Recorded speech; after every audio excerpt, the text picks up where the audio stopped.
Hello you, welcome to Geekism and welcome to this hints and tips video for getting started in Tiny Glade. I actually ummed and ahed with myself about making this video because personally I think the joy of the game is figuring a lot of this stuff out for yourself. But having looked at a few different forums now, I'm seeing a few people who really want to get invested in the game but are getting a little bit frustrated figuring out some of the core mechanics. So this video is aimed at beginners getting started with the game. We're going to go over some of the core gameplay loops and then we'll look at some simple techniques for elevating your builds up to the next level. We're going to get started in a very simple Glade just to go over some of the core mechanics. We're going to start off with a small building like this. We have a little bit of path there that we're not quite ready for, so we'll just get rid of that with the eraser tool.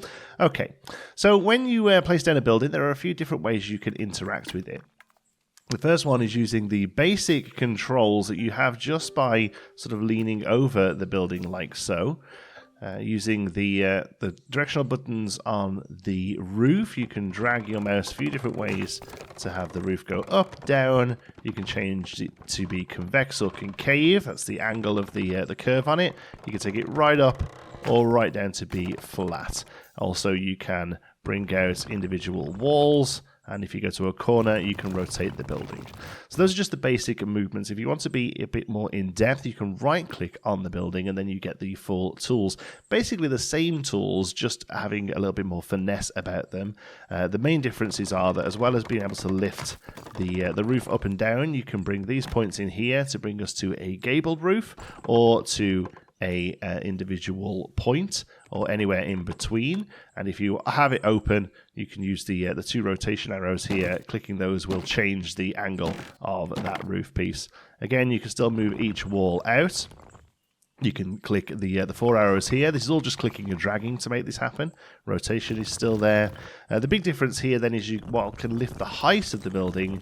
You can also lift the bottom of the building as well, which will generate a lovely little sort of hole underneath it to work with. You can come right down to about that kind of depth there on the roof. And that can come down if you need to. So there are your core sort of controls for buildings, and they are pretty much identical with the rotated, the round building, excuse me, although there are a few differences. Here, instead, you are just changing the diameter of the building. Here, you can bring it right up to a point or down to flat again. And again, you can lift the top and the bottom of the building like so. Once you place down a building like this, if you come to recolor, you can click it.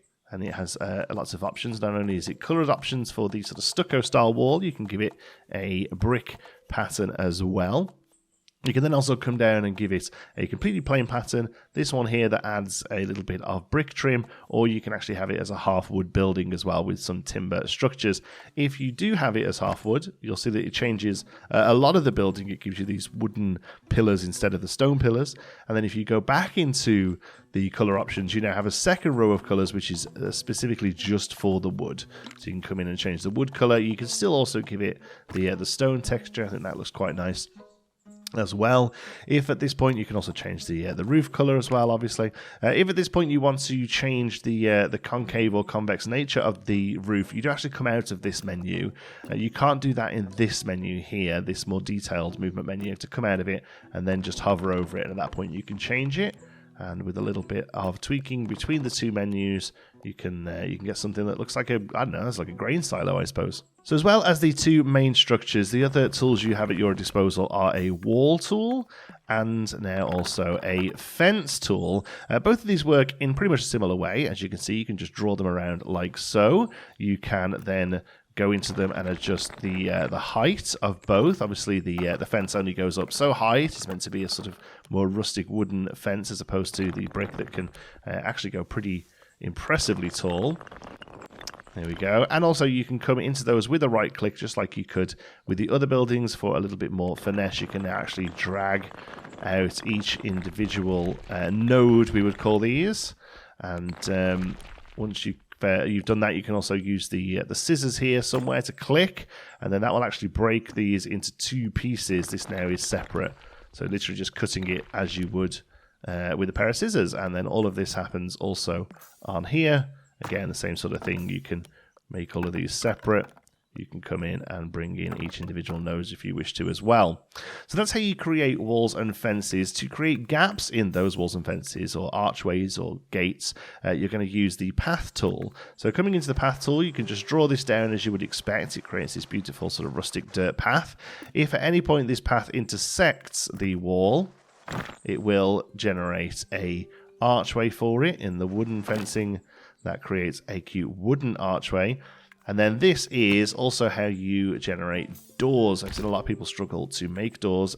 This is how you do it. You just take the path up to the building and it will begin to make a door. All I'm doing here is painting in, trying to do it slowly so I can show you. But the wider the path, the wider the door is. And eventually, if you have path all the way along something, you'll end up with multiple arches. The game just eventually figures out how far an archway can be, and that's how you get lovely arches like so. So those are the core basics of the game, and you can have a lot of fun with those, placing down windows and what have you on them.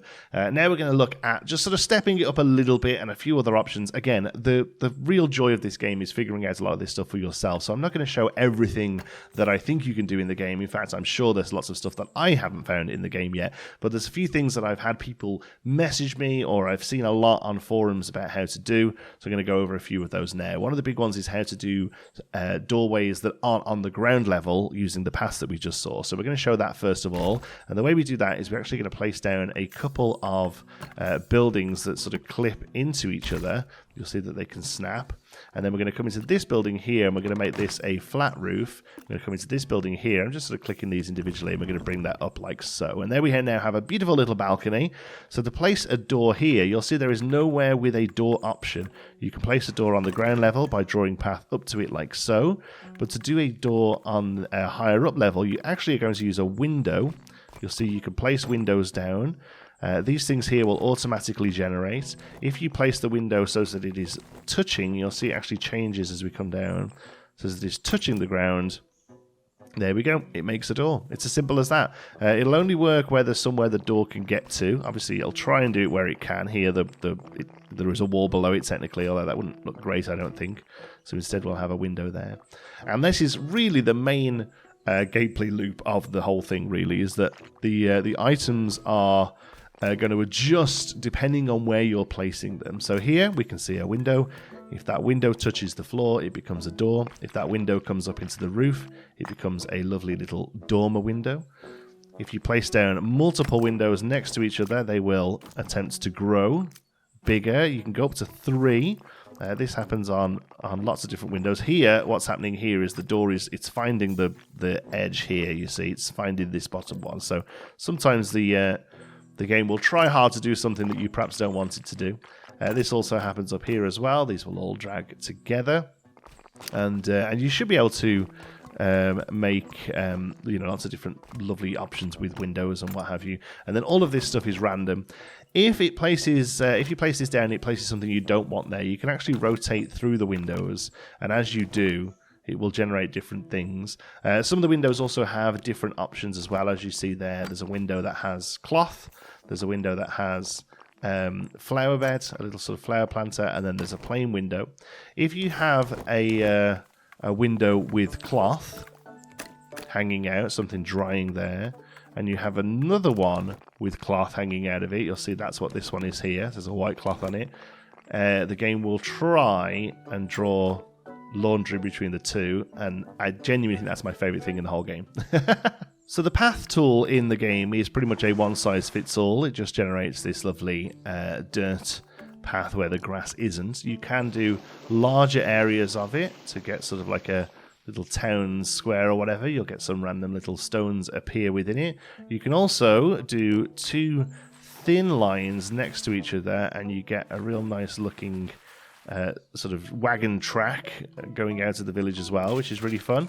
But I have had a few people mention me and ask how I did the cobblestone style roads in the city build that I'm working on, the more sort of like permanent roads. And the fact of the matter is I'm just tricking the game. I'm not tricking the game. The game is more than happy for me to do this, but I'm using perhaps pieces that you wouldn't expect. Basically, I'm just using a building. We're going to come into the building, make it flat, and bring it down like so. And there you have it. That's going to be your path. Now, at the moment, it looks like a very flat building with some corners pieces on it. But as you build it up with other buildings around it and on it, you'll start to see that it just all of those go away, and instead it becomes a path basically, which is great. And then as you place down doors and what have you, you will start to get, there we go, you'll start to get some of the stuff appear around it. They know that it can happen. The game is happy for it to happen, and you'll get more and more of it.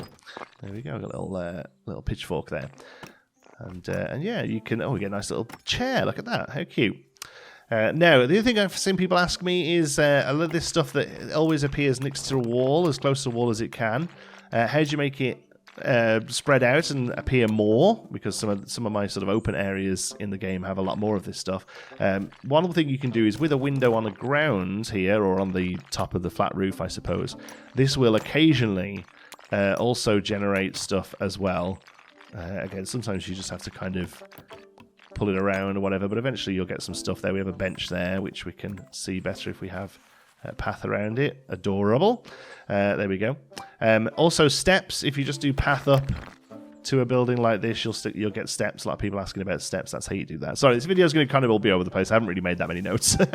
Here's a bit of an advanced tool which will lead us into the next thing I want to talk about, which is layering, to really get some nice variation in your buildings.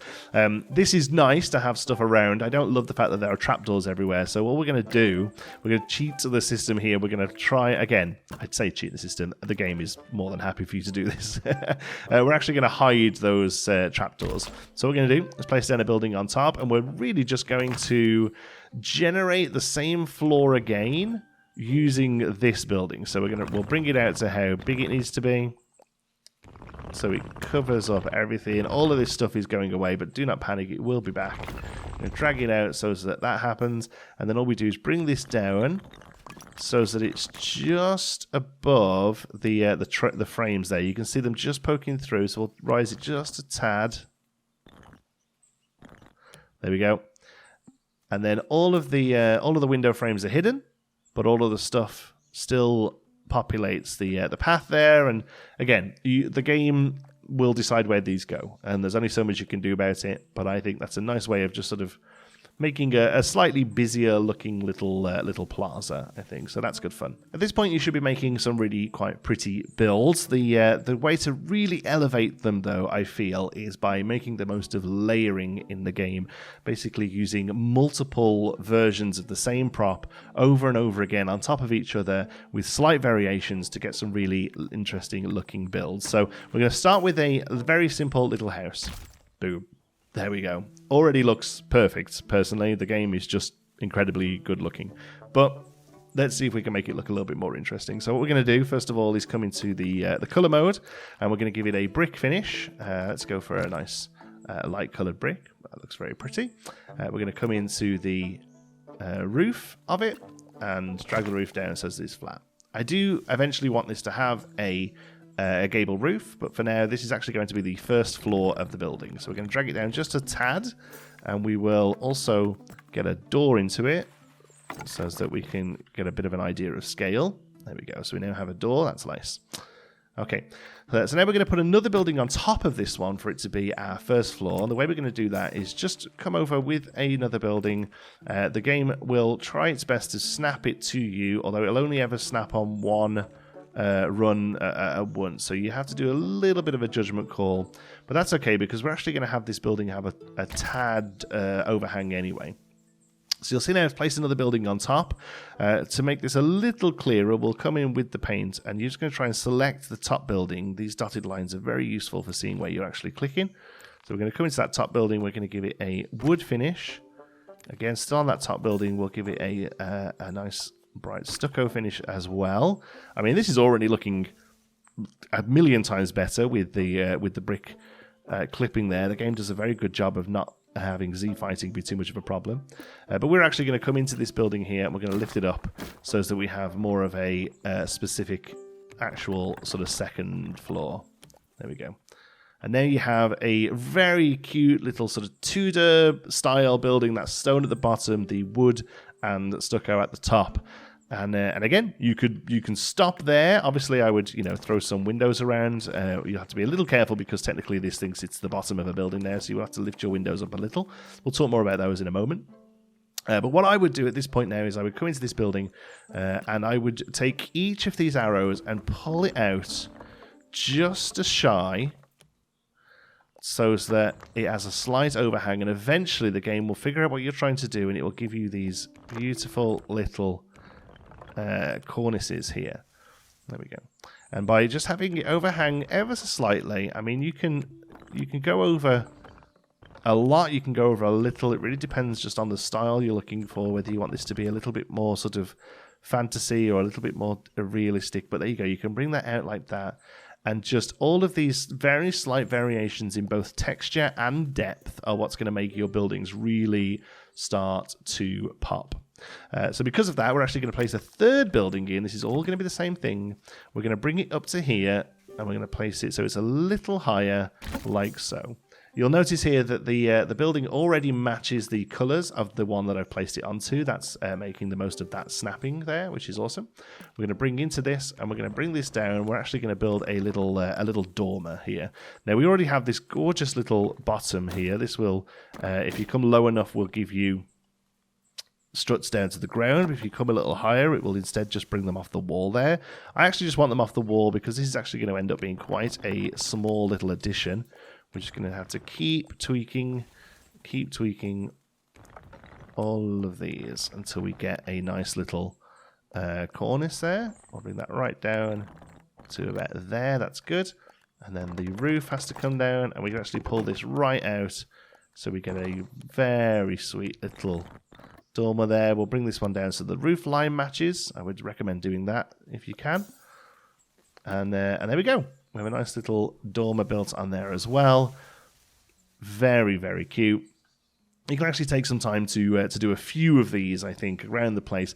Just make sure the building doesn't look too top-heavy. That's always something to bear in mind. I think what this building actually needs now is something on this side to sort of balance it out a little, really. So instead what we're going to do here is rather than having this, we'll actually keep just the lower level of this one. We'll turn the roof round. Should really be the other way, I think. And we'll do something like that. Maybe we'll actually just pull this out to there. And we'll take that in. There we go. There we go. And that's going to give us a little coal shed kind of looking thing. Maybe it can be a slight smaller than that, actually. Beautiful. And that's just going to help us sort of balance that out. And then, obviously, you're going to want to come in with all of your detailing bits here. A nice little path over to this. We can bring a little wall, a little fence into it.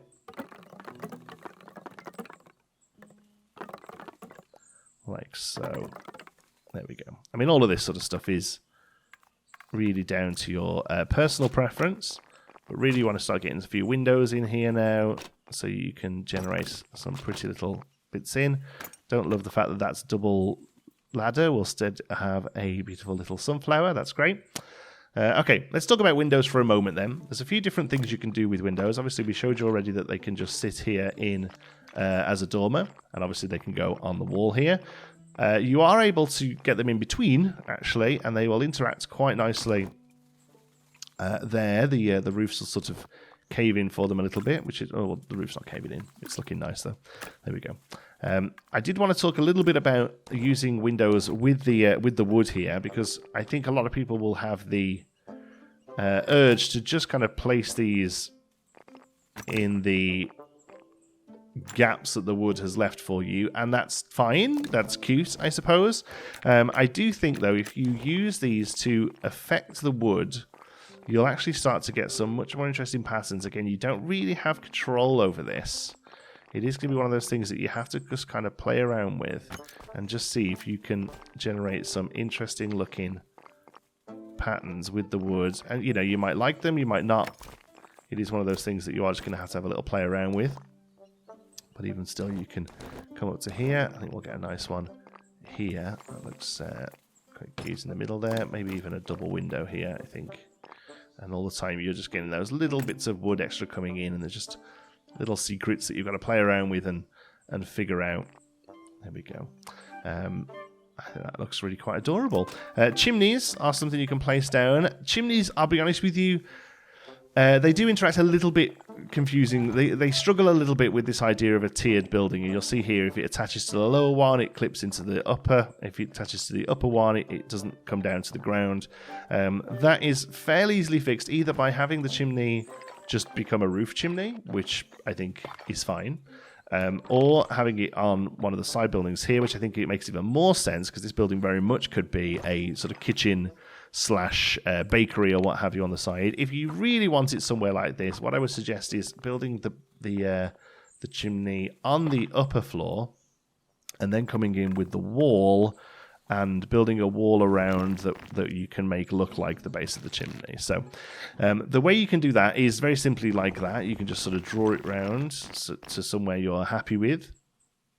You can come into the chimney, bring it up, and then just bring the whole thing into its place. And with a little bit of finesse, you'll be able to bring it to the point where you're happy with. I personally prefer to work with walls away from where I'm wanting to use them and bringing them in, and also building them incredibly small. So I will build a wall like that, and then with the advanced tool actually start to use it. If you just drag a wall, it's going to be very difficult to get it smooth. You can sort of click the mouse and then move the camera, and that will start to give you better. I don't really love doing that. Instead, what you can do is just drag a little bit like this, then go into advanced by right-clicking it, and then you'll just have these two nodes, and then at this point you can drag that node out, and that will give you a very nice, clean, straight wall that you can work with. Walls are affected by terrain that's underneath them. I haven't really talked about terrain in this video much, but if you bring up some terrain, the wall will be affected by it, so you have to bear that in mind when you're building or where you're moving the wall into. But that's what I would probably look at doing, is taking the wall, building it out just a tad there, and then using the advanced move tool, getting it to a point where you're happy with, and then using it to fill out the chimney. So that's a few points about building sort of cute little cozy cottages. Obviously, the game is also fantastic at building castles as well. So a few points about building castles. One of them, obviously, this crenulated roof is perfect for castles, but I think also it's worth mentioning that castles very often have roofs, but they'll still continue using those crenulations. So one great way of doing that is just by adding another roof on top of this one, like so, and that gives you a nice option there to have both. You can even bring these right out, and it'll give even more layering. Again, it's all about layering, really. We can come up here into wall. We'll drag a little bit of wall out, and then using this wall, we'll actually cover up here like so. There we go. And then using path, you've got to be careful here because we want the path to affect the wall but not the building. Do it just right. If you go too much, you'll attack the building like we have done there. So we have to erase that a little bit. There we go. A little tricky, but you'll be able to eventually get it just right. We just want to have this wall affected. There we go. Whoops. Yeah. Beautiful. And we'll start to get something that looks a little bit like this. This is still techniques I am really sort of figuring out, but you can also bring this wall up. So let's take it to there, I suppose. If we come out of the advanced move, you can actually grab the archways and bring those up as well. Unfortunately, these are a little funky with how they interact with path and stuff. You can sometimes come in and tweak them, but you'll never get these sort of smooth and neat, unfortunately. But what you can do is do this sort of stuff to really build up the layers of your castle walls. these work really quite nicely with the sort of more castle-y windows, like so. And then you can also use this technique to generate buttresses as well. So coming in again, using that technique of just taking the single piece of wall, bringing those in, and so you can bring them in like this just to sort of build out the layering there, or you can take these in to generate a sort of buttress-looking type wall, or even a flying buttress like this, where it sits out from the wall. So, you know, the scope is endless. It really is just how much effort you want to put in. That effort, really, time, really, because it's not difficult to do. It's just a little time-consuming. I would love to see some stuff be added into the game. I would love a copy and paste feature. That would be really useful. But everything I've showed you with the square buildings here about layering and building up, all of that applies to the towers as well. In fact, I would argue that it probably works even better with towers.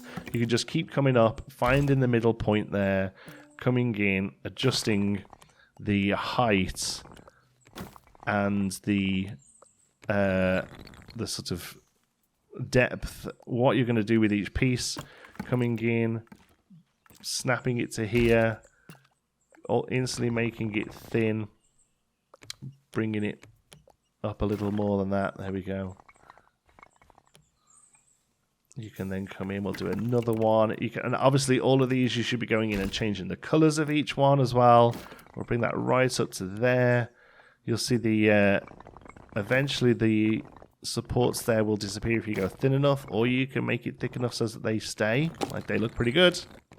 Bring it in there like so, and you can just keep building these up, again using a different amount of colors, finishes, and what have you.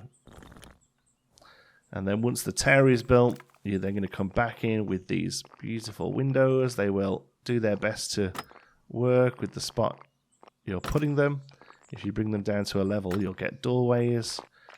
In roofs, you'll get these beautiful little dormers. There really is so much you can do. You can come in, we'll make this one stone, we'll make this one have the wood finish. This one, if you give it the wood finish, it generates little wooden balustrades instead of the stone ones. Again, I don't want to go over every single thing you can do in this game, because I do think part of the joy is just figuring out for yourself. But I have seen a few people just get a little bit frustrated, and hopefully this gives you a little bit of a focus and a little bit of an idea of where you can go with it. There we go. This is the building I'm working on at the moment. It's a sort of magey, sort of witchy little city, with the Mage Tower here on the left. Really happy this is coming out, but it's very much a work in progress. Thank you so much for watching. If you've enjoyed this one, drop a like. Maybe consider subscribing as well. I'm going to be doing a lot more Tiny Glade on the channel here. We've been doing some live streams at the moment where we figure out fun little things and just enjoy our time in the game together. Thank you so much for watching. I really hope you've enjoyed it. Until the next one, be good.